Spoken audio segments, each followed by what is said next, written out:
6 words ended the paparazzi war forever.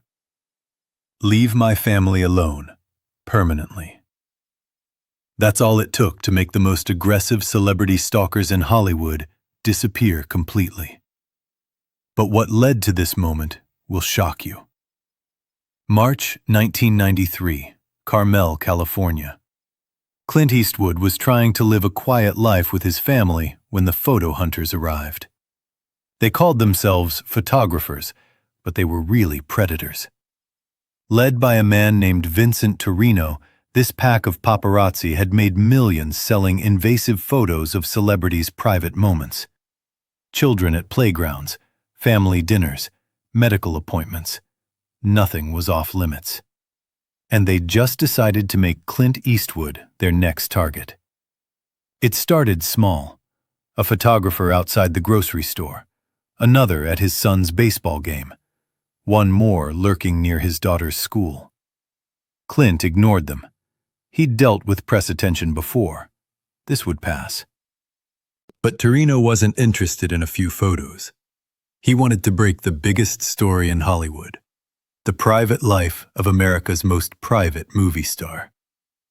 Within a week, there were 8 photographers following the Eastwood family everywhere, outside their home, following their cars, hiding in bushes at the kids' school.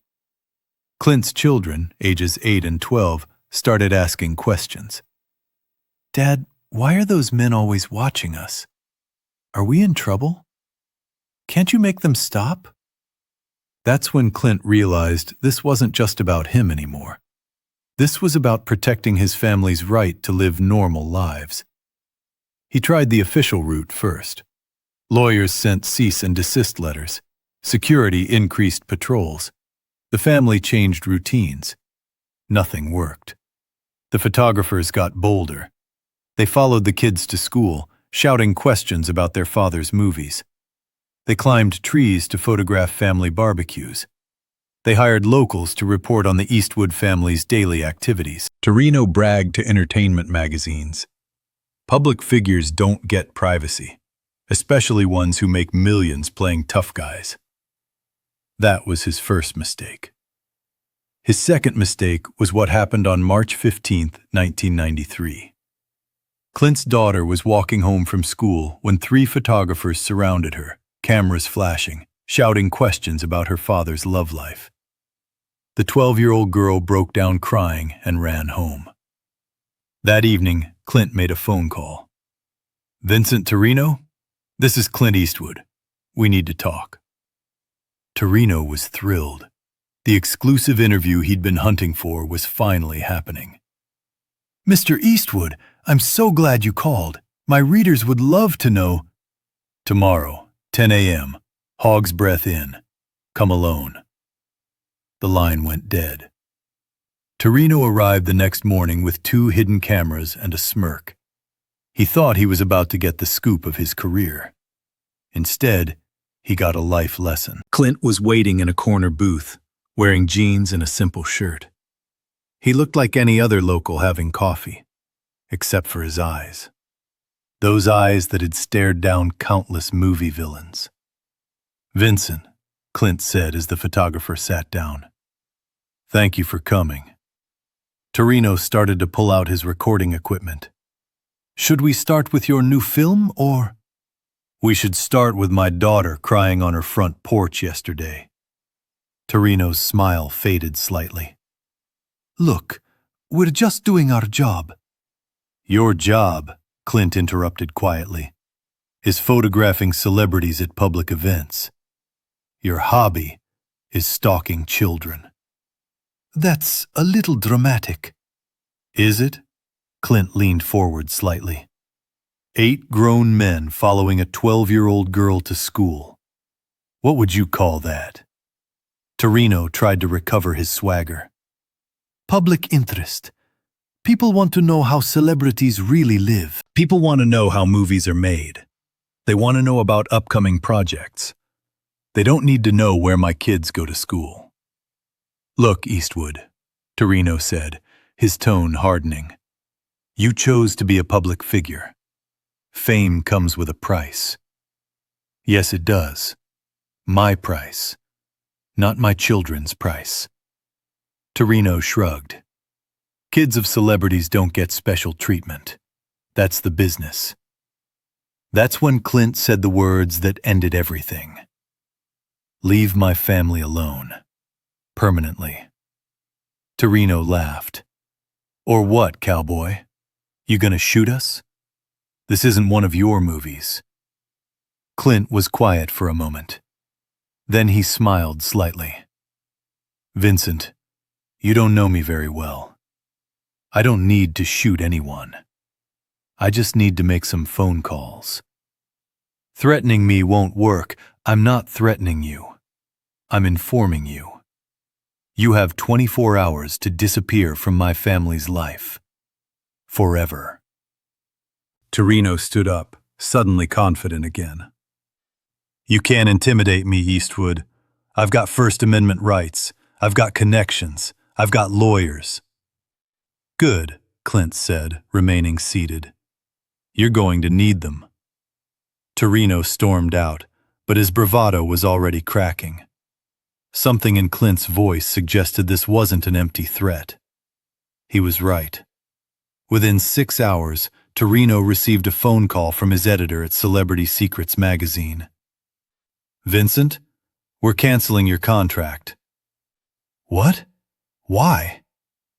Legal reasons. We can't discuss it further. An hour later, his equipment rental company called. His account was suspended.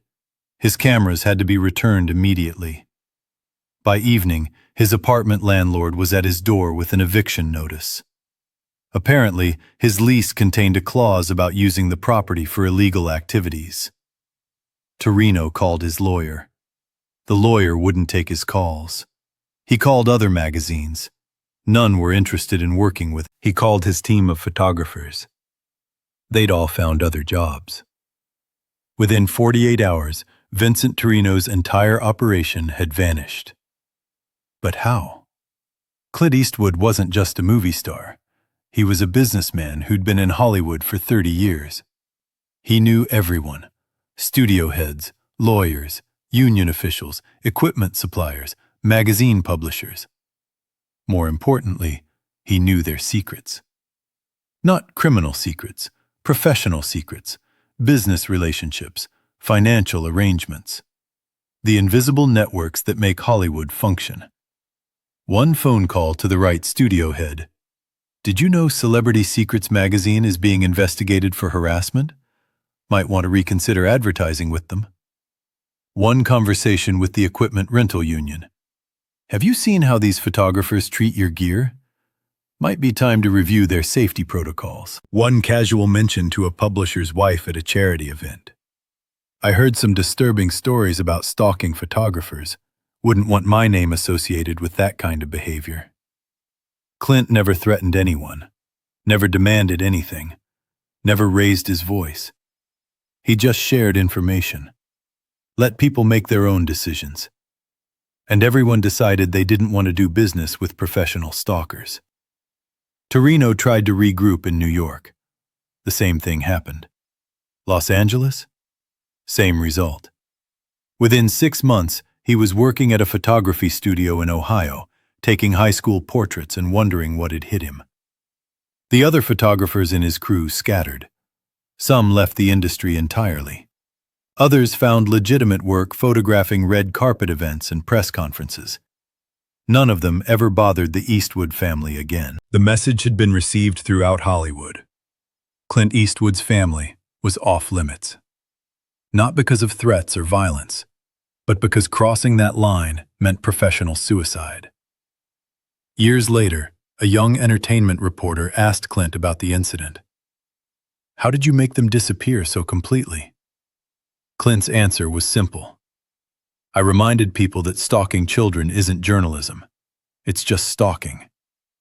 But how did you have so much influence? I didn't use influence. I used information. When you tell people the truth about bad behavior, they usually make good decisions. The truth was, Clint had spent 3 decades building relationships based on respect and professionalism. When he needed help protecting his family, those relationships mattered. Not because people feared him, but because they respected him. Vincent Torrino had built his career on exploitation and intimidation. When he needed support, there wasn't any. The difference between the two approaches became clear when it mattered most. Today, celebrity children can attend school, play in parks, and live normal lives because industry standards changed after the Torrino incident. Not through legislation or lawsuits, but through collective agreement that some lines shouldn't be crossed. The paparazzi still exist, but they operate within boundaries. Red carpet events, movie premieres, public appearances, that's fair game. Following children to school? Taking pictures through bedroom windows. That ended with 6 words from a concerned father. Leave my family alone. Permanently. Sometimes the most powerful thing you can do isn't use your strength to destroy someone. Sometimes it's using your relationships to protect what matters most. Vincent Torrino thought fame meant giving up the right to privacy. Clint Eastwood taught him that being famous means having the power to enforce privacy when it really counts. The lesson? Respect has more power than fear. Relationships matter more than cameras. And family always comes first. Even in Hollywood. Especially in Hollywood. Because at the end of the day, we're all just parents trying to protect our children.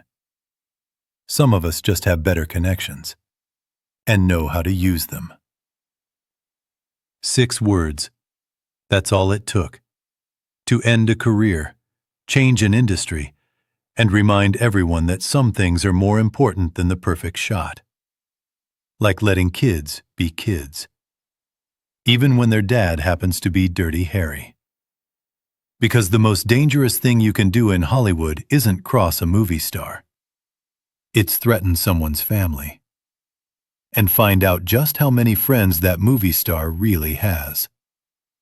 Vincent Torrino learned that lesson the hard way. And Hollywood learned it with him. Permanently.